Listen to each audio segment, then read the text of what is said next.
is it possible to totally bring about a mutation in what is?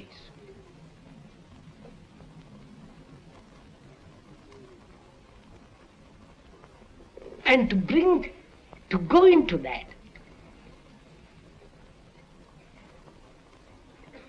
to go into this question of bringing about a total revolution in what is, one must have an extraordinary sense of awareness. You know, to be aware, what it means.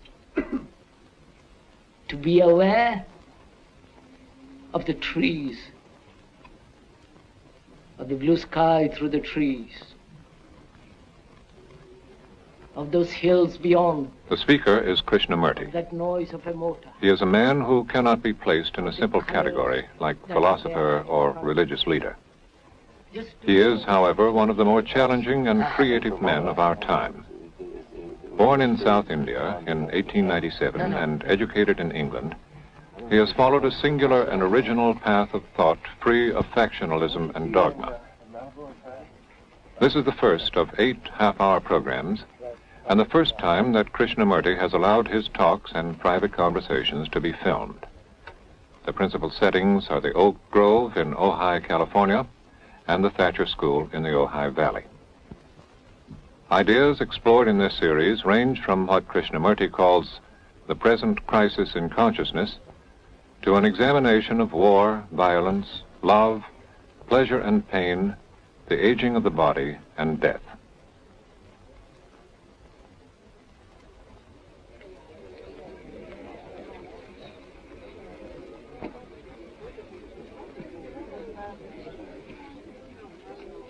We were saying how very important it is to bring about in the human mind a radical revolution. The crisis, and there are always crises in the world, especially now, it seems to me, is a crisis in consciousness.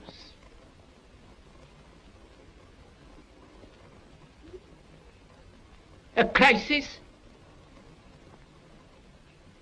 that cannot anymore accept the old norms, the old patterns, the ancient traditions, a particular way of life, whether it is the American way or the European way or the Asiatic way. And considering what the world is now, with all the misery, conflict, destructive brutality, aggression, tremendous advancement in technology, and so on, it seems to me, though man has cultivated the external world and has more or less mastered it, inwardly he's still as he was.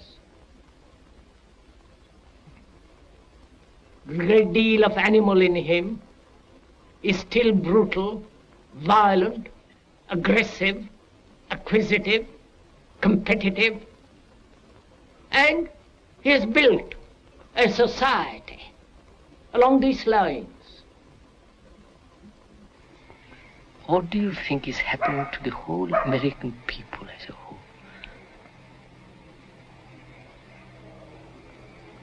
With the automation, with electronic brains, with, you know what I mean, the whole setup. What is happening and where are they going? You understand? I think an increasing number of them are beginning to ask themselves the question as to whether or not there may be alternative forms of human behavior. Because they have... And what do they do? Because by then, after asking questions and all the rest of it, they're almost finished. They're ready for the grave. And in Europe, the phenomena there is the same as here, more or less. The production is more perhaps than in America even. In Germany, West Germany, Germany. of course. And Russia is now doing the same. So take all these spots, put them together, China, Japan, whole of Asia, India included, and then Europe, America, China. Where is it all moving? What we are concerned with is the understanding of the whole process of life, with all its complexity, with its aggressions and miseries, with its sorrows and confusions and agonies. And to understand this vast field of life, which is a constant movement, one must not only hear the words, but also go beyond the words. Because the words, the explanations are not the facts. But most of us are caught in words.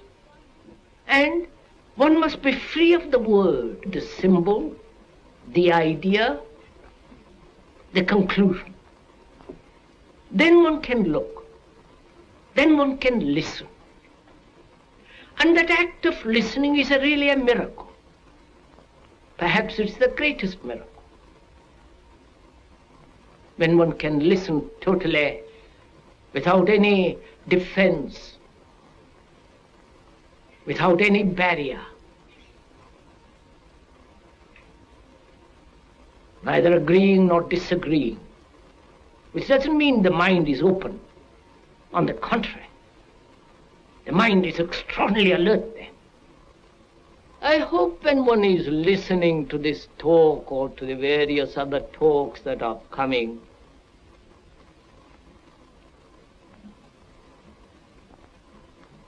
one hears a lot of words. And hearing many words is not listening. It's like a noise among the leaves. Soon passes away.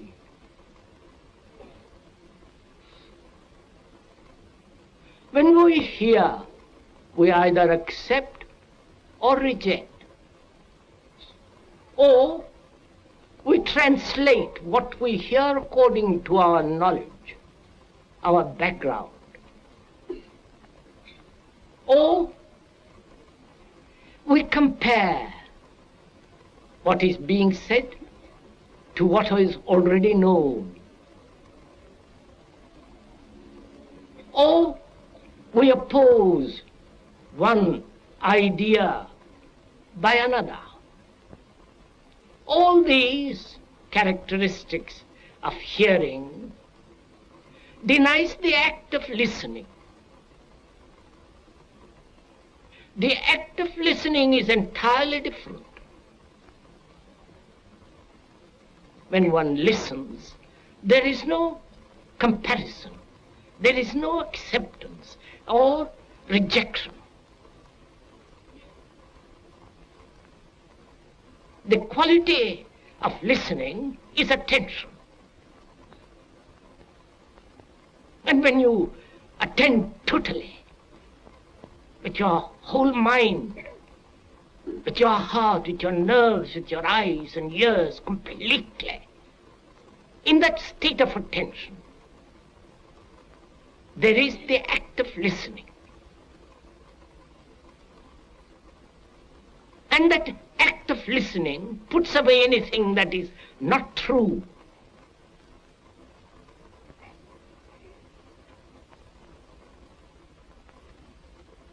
When you give your whole attention to something,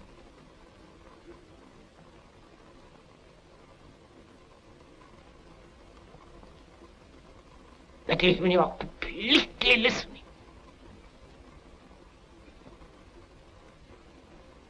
You listen to the totality of the thing. When you attend, there is no borders of inattention.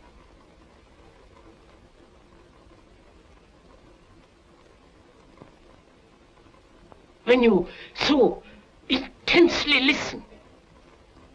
You are listening to the birds, to the wind, to the breeze among the leaves.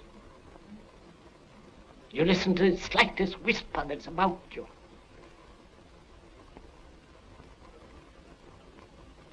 So in the same way, when one listens, that very act of listening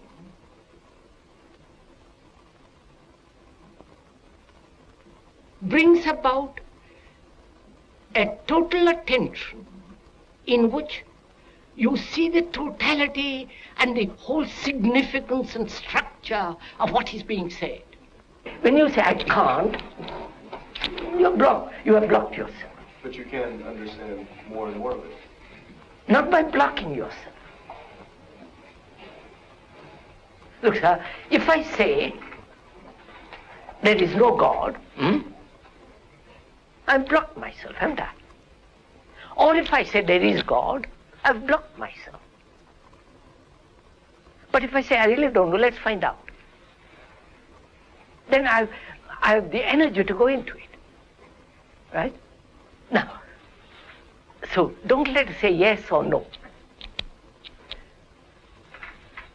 Don't let's take sides about it. Now, how would you see the totality of something, of life? You know, get a grasp of, feeling of it, a touch of it, a smell of it. Well, as I said, by trying to take more and more of it and understand more and more of it. You have no time. I know, that's the problem. So that's the problem, of course. You're saying that's what I said. That way. That's what I said at the beginning. Yes. I mean, if I take time, you know, it'd be impossible. Follow it up step by step. You have approached this problem with the habitual tools, and you have eliminated those tools. Not because you are prejudiced against them, but you see that they won't answer. Now, when you have eliminated them because they do not answer, your mind is sharper, isn't it? If you're on the right track. Of course, you have eliminated them.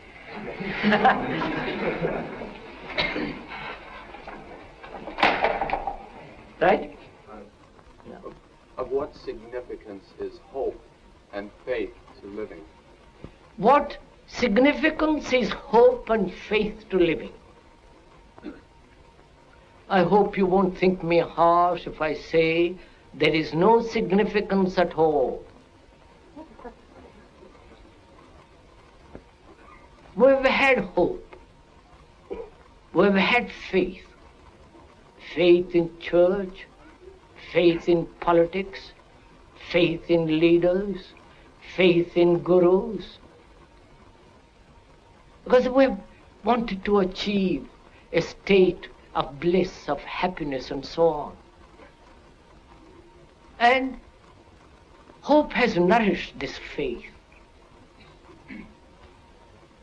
And when one observes through history, through our life, all that hope and faith have no meaning at all. Because what is important is what we are. Actually what we are. Not what we think we are. Or what we think we should be. But actually what is. If we know how to look at what is, that will bring about a tremendous transformation. Would you say there are California or America or even California, there's something new stirring? Or the same old pattern being repeated? It seems to me to be the same old pattern. Oh my God. Say in California, you live in California. Is the climate being so marvelous here? Is it productive of some new state of human being, new human? We are the product of the society in which we live, the experience, the knowledge, and all the rest of it. And there is nothing original. We repeat. And to find out anything new requires tremendous inquiry, meditation. You don't just get it by just coming to a meeting for an hour and thinking one has to work tremendously hard. You do work very hard to earn a livelihood, to go to the office every day. But this requires much more alertness, much more careful examination. And one doesn't have the energy, the patience, or the interest, because this is non-profitable. It doesn't bring you any profit, financial or any other way. Here is the question. I suffer physically, psychologically, and I can do something physically. Psychologically, I don't know what to do. And not knowing what to do, I escape. Or I go to somebody who will tell me what to do. Or I put up with it, getting more and more and more bitter, dull, stupid, full of animosity and all the rest of it. Without doing any of those things, can one look at that thing?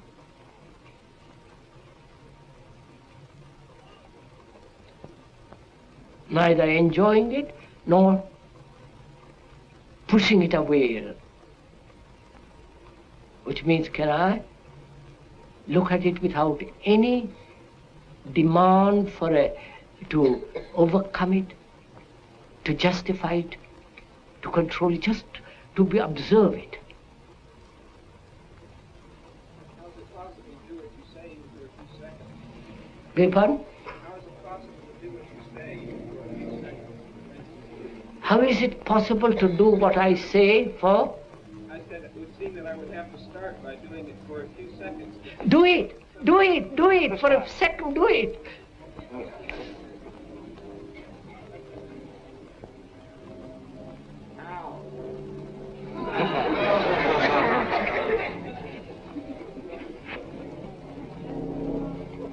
You know, as I said the other day, the word how is the most mischievous word. Because you want somebody else to tell you how to do it.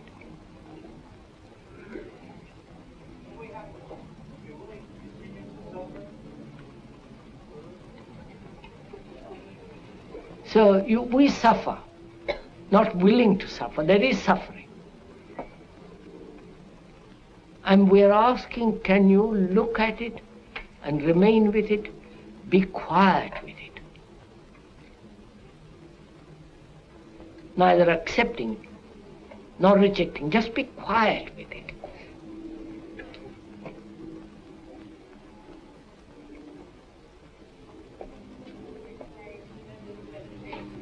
Huh?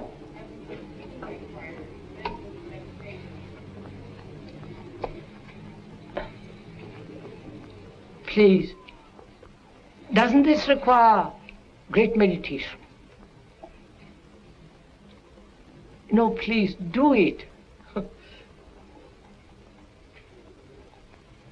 If one does it, you will find that you derive from that very observation a great energy, don't you? You are not dissipating any energy. It is there. When the question, such as what am I to do with myself, or however the question may be framed, there is always someone there, whether it's the advertising man on television or the Zen master, to give him a set of answers, and somebody follows these and nothing happens. Because there is nothing in this culture that we're talking about that would prompts people to listen, really to come into relation to themselves in a tough-minded way. This is a young nation, you followed me? It's a young nation. a mixture of extraordinary, thoughts, feelings, and cultures. I should have thought they would produce something, Well, we don't know quite what will happen when this nation faces up to the external crisis. They never have. Would you say she has reached immature, like forced by circumstances, a pinnacle of maturity, and now declining? This I would say. Yes. You would say that. When you have really faced with a problem of war, of famine, of death, of poverty and so on, you can't argumentatively discuss about them. One has to deal with them. One has to put one's teeth into them. And you cannot artificially, intellectually have teeth to put to problems that are vital. So I hope when we ask questions and go into those questions, I hope they will not be merely intellectual or curious, but serious enough to investigate for ourselves what lies behind these questions and their import. What is the problem? Hunger. Hunger, lack of clothes, shelter, all that. Now, how is it going to be solved? Not by a particular nation. As you and I can't solve if we went India, we couldn't solve it. No, sovereign government is going to solve this. No Indian government is going to solve it. They can pretend, and they do. So, what is preventing the solution of this problem is nationalism.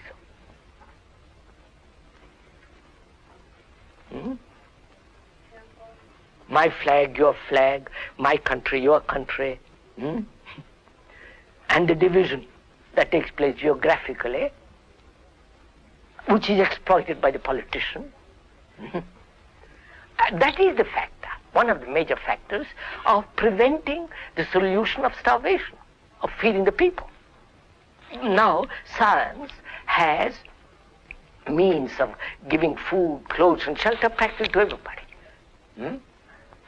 It's not being done because of you are a British, I'm an Indian or Russian. So it's a world problem, not individual or nationalistic problem. Right. How do you suppose that one will be able to overcome these nationalistic barriers? First, one has to be free of it oneself. Yeah, but I don't see how I can be. Wait. One has to be free of it oneself. Neither American nor Indian nor right. Then get up and talk, shout, do anything for the not for the little things, but for the major issues. Then perhaps you will sow some seed that will take root. Now, if every human being, educated, cultured, who is really serious, wants to solve this problem, he will do something.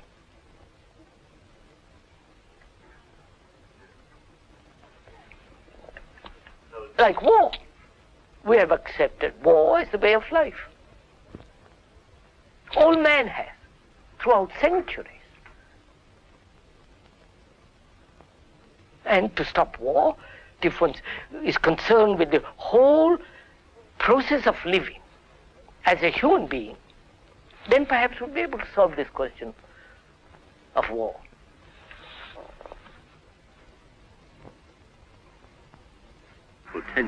Potentially quite, society has solved the problem of food, clothing, and shelter. So, once you've solved those problems, what do you have to look? What else? I don't quite understand what else. You mean what is beyond these three? Yes. So, what is man seeking, basically? He basically is seeking these three. because these are absolute necessities, whether California or India or Russia or anywhere. So beyond that, he says, after satisfying that, let's seek something else. Let's go after something else. Is that the way to begin? Is it bread first and then the other, or the other first and bread afterwards? I don't know if you... I follow you, I believe. Yes. So, in getting bread, we get lost.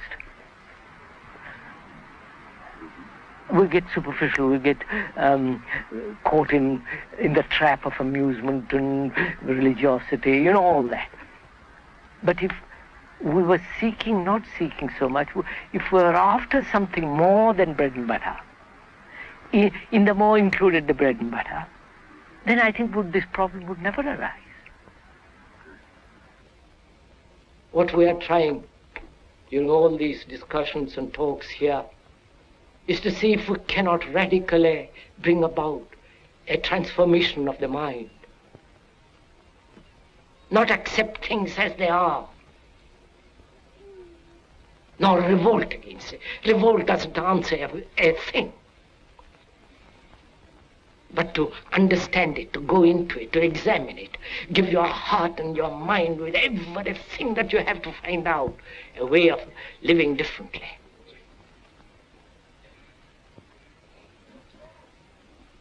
But that depends on you and not somebody else. Because in this there is no teacher, no pupil. There is no leader. There is no guru. There is no master, no savior. You yourself are the teacher and the pupil, you are the master, you are the guru, you are the leader, you are everything.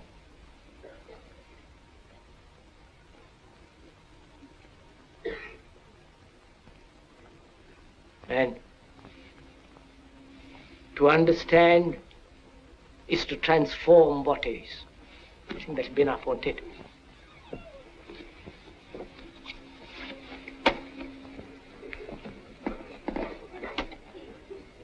This has been Program 1 in a series of 8 programs presenting the original and challenging thought of Krishnamurti.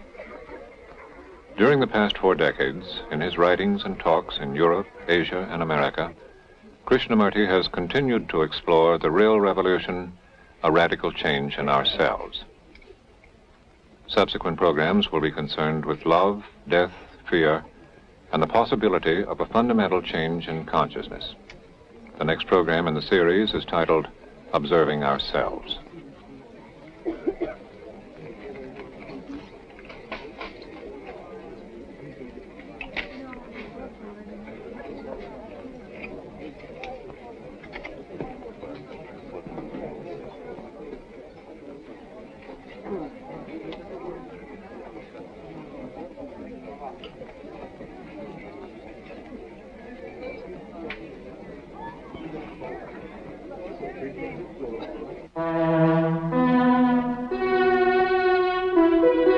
This is NET, the National Educational Television Network.